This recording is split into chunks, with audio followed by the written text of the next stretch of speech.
이제 또 하나의 관심은 김문수 후보가 애초에 거론됐던 이런 빅텐트, 외연 확장을 어떻게 할 것인가 부분인데 관훈 토론에서 얘기했던 김문수 후보의 발언은 좀 광장 세력을 언급한 적이 있습니다. 그 내용 한번 들어보겠습니다. 목사님들, 이 성도들이 없었다면, 광장에 나와서 기도하고 정말 헌신하는 이런 것이 없었다면 우리 대한민국 자유민주주의가 이 수준까지 올라올 수 있었을까? 제가 볼 때는 우리 국민의힘이 광장 세력과도 함께 손을 잡을 필요가 있습니다. 정치적 관계는 없고요. 그리고 뭐 조직적으로 뭐 제가 그 당에 소속된 것도 없고요. 김문수를 잘랐는데 다시 회복이 됐잖아요. 오히려 전화 회복이 돼서 김문수가 대통령이 될지도 모르겠어. 김문수 저 후보님도 잘 알아둬야 돼요. 광화문에 협조 없이는 절대요. 이재명 후보님도요 절대 당선 못돼. 광화문에 협조 없이는.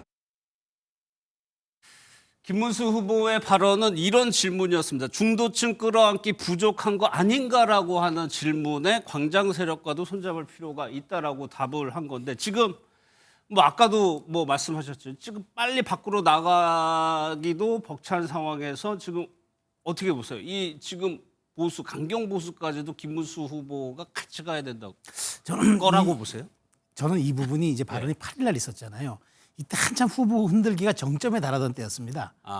저는 이제 그때 전략적 발언이었다고 봐요. 그러니까 그 당시 이제 이 발언을 꺼내면서 당이 나를 만일 이렇게 강제로 내치면은 내가 다른 플랜 B도 있다라는 그걸 보수를 보이기 위해서 한 거고 이게 저 본선은 중도 확장 게임입니다. 그러니까 저는 이렇게 생각을 해요. 지금 정광훈 목사가 여기서 우리 광화문 세력을 끌어안아야 김 후보도 이재명 후보도 대통령이 될 수 있다라고 얘기했는데 김 후보 입장에서는 이 많은 정광훈 목사 세력에 대해서 전혀 이제 말하자면은 도움을 아주 간곡히 요청하지 않아도 저 표가 어디로 갈 것인가 생각을 할 것 같아요. 정말 이재명 후보한테는 안 간다고 생각을 하기 때문에 우리가 흔히 그런 걸 집토끼라고 하지 않습니까? 그렇기 때문에 아마 물리미터로든 뭐든 내부적인 조율을 통해서 어느 정도 해야지 이게 명시적으로 연대라든가 세력 확장으로 중도의 눈에 비칠 때는 사실상 굉장히 제한적 요소가 되죠. 그러니까 이거는 선거를 오래 했던 분들이라면 다 알기 때문에 특히나 뭐 그 김문수 후보도 뭐 국회의원 선거, 도지사 선거 해봤기 때문에 그런 걸 알 거고 당의 전략 캠프에서도 이런 부분에 대한 조언을 할 겁니다. 그렇기 때문에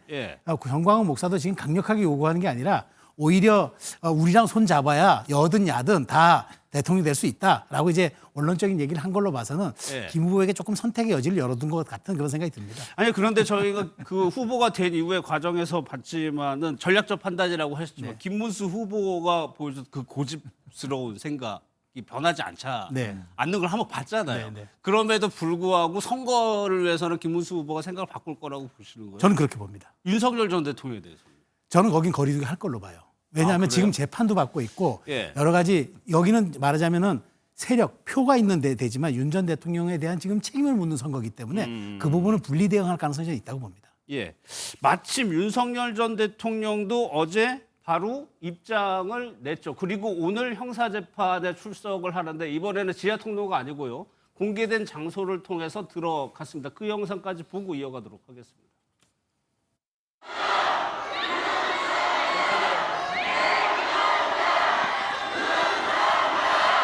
비상계엄 선포에 대해 사과하실 생각 있나요? 문정권 이후 계엄 선포한 헌정사상 첫 대통령이었는데 아직 대선이 치르게 됐습니다. 이에 대해서 전 국민에게 하실 말씀 없으신가요? 사실 오늘 윤 전 대통령에게 저때 언론들이 왜 관심을 가졌냐면 어제 바로 이런 입장문을 냈습니다. 여기 보면 김문수 후보와 함께 이어가야 한다라고 하면서 저 윤석열은 끝까지 여러분과 함께하겠다고 입장을 내고 공개적인 장소가 있었기 때문에 관심이 모아졌는데 아무 말도 하지 않았습니다. 일단 김문수 후보에게 첫 번째 질문, 아마 이 부분에 대해서 많은 질문들이 이어질 거란 말이에요. 최소영 평론가는 생각을 바꿀 거다라고 전망을 하셨는데 기사님 평론가 어떠세요?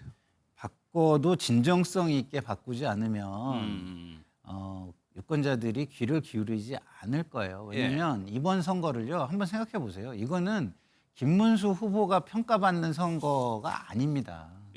지난 정권이 잘못한 부분, 그 책임지지 않는 부분에 대해서 심판받는 선거의 성격이 훨씬 커요.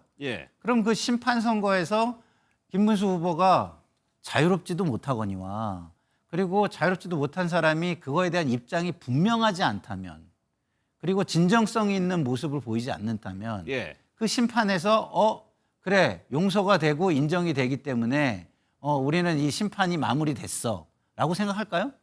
그렇게 하지 않을 거예요. 그렇기 때문에 이게 굉장히 어려운 겁니다. 김문수 후보 입장에서는. 예. 그래서 저는 그게 쉽게 그렇게 바뀌기가 어려울 거다. 그리고 바뀌면 득달같이 정광훈 목사나 광화문 그 쪽에서 예. 청구서 지금까지 내민 청구서들을 더 세게 내밀을 거예요. 당신 그렇죠? 예. 청구서. 이게 지금 중도 우리랑 같이 해야지. 우리 말을 들어야지. 응? 우리 말 안 들으면 우리가 하느님도 혼내는데 뭐 이렇게 또 나오지 않겠습니까? 예. 그렇게 나온다면 제가 볼 때는 김문수 후보로서는 처신하기가 쉽지 않고 그 차별화를 뭐 그 실리를 위해서 잠깐 해보려고 하다가도 뜨거워하고 다시 주춤할 가능성이 굉장히 높다. 예. 그러면 국민들 입장에서는 그런 것을 진정성 있게 바라볼 것이냐, 그리고 이 심판이 마무리됐다고 생각할 것이냐, 생각하지 않죠. 예. 그러면 김문수 후보를 통해서 저 윤석열 대통령의 저런 모습을 심판해야 되겠다라는 생각을 저는 유지할 거라고 봅니다. 예. 그 얘기는 이제 선거의 구도를 말씀하시는 네. 것 같아요. 오늘 바로 이재명 후보가 내란이라는 표현을 쓰면서 공격을 했죠. 그걸 이제 프레임이라고도 하는데 그것을 어떻게 할 것이냐. 제가 그럼 공통 질문을 네. 좀 바꿔서 여쭤볼게요. 김문수 후보가 이제 당의 공식적인 대선 후보가 됐습니다. 그러면 앞으로 윤석열 대통령을 그렇고 빅텐트까지 포함해서 선거 전략을 어떻게 가져갈 거라고 보세요. 그리고 또 어떻게 가져가야 그나마 이재명 후보를 따라잡는데 효과가 있을 거라고. 저는 선사과, 그다음에 후연대입니다. 선사과. 저는 먼저 사과가 있어야 된다고 보고요. 예. 그다음에 그 연대는 왜 그러냐면 제가 보기에 기본적으로 이 지난번에 대선에서 윤석열 후보는 안철수 의원의 단일화가 승인이었지만 이재명 후보의 패인은 심상정을 완주하도록 놔둔 게 패인이었어요. 예. 각자의 승인과 패인이 다릅니다.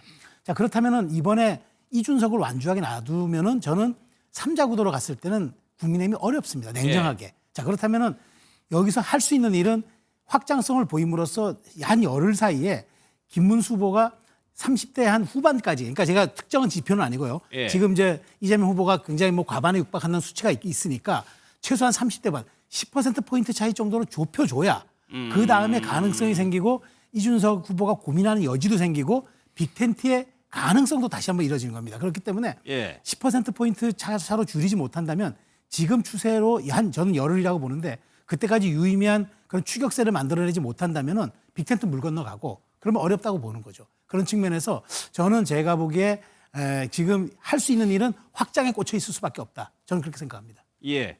일단은 사과를 먼저 하고 그러니까 이준석 후보와의 빅텐트 그렇죠. 말씀하신 예, 거죠. 그렇습니다. 이제는 다른 데가 이제 없으니까. 예. 김상현 평론가는요. 그러니까 뭐 말씀하신 대로 빅텐트를 하려면 지금 입장을 바꾸지 않으면 한동훈, 이준석은 안을 수가 없어요. 제가 볼 때.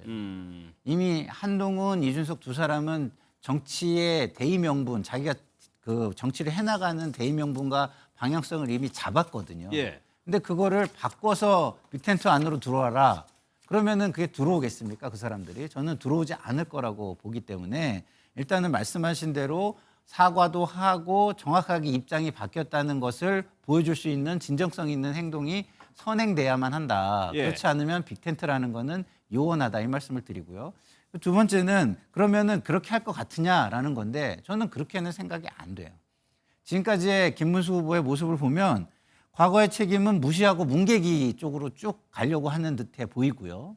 그리고 과거의 책임을 무시하고 뭉갠 다음에 미래를 얘기합시다라고 쭉 그런 쪽으로 갈 것 같아요. 예. 근데 국민들 입장에서 과거의 책임을 무시하고 뭉개는 사람에게 미래 이야기를 듣는 것이 들리겠습니까? 제대로? 그리고 그게 믿기겠습니까? 과거의 책임은 그냥 뭉개고서 미래를 얘기한다? 그런 사람을 인정할 수 있는 사람을 저는 별로 못 봤고요. 예. 또 하나 전략을 갖는다면 이제 이재명 후보를 집중 비판하는데 사람들을 동참시키는 식으로 해가지고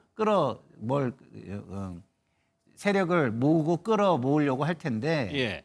그것도 쉽지 않은 게 아까도 제가 말씀드렸지만 중도층은요 이재명 대표도 어느 정도 다 판단을 했고 지금 이 이 책임 있는 세력의 잘못도 어느 정도 다 판단을 했어요. 예. 그러면 이 중도를 마음을 돌리려면 뭘 해야 되겠습니까? 당연히 자신들의 잘못을 인정하고 반성하고 그것에 대해서 어떻게 하겠다. 앞으로는 어떻게 할 테니 우리를 믿어주시고 그리고 우리의 계획은 이런 거니까 그 믿음 하에서 우리가 이렇게 나가는 거를 지지해 주십시오. 해야 하는 건데요. 예. 그게 지금 되기가 굉장히 어렵다는 생각이 들어요. 더더군다나 김문수 후보는 광장의 세력을 얘기하잖아요.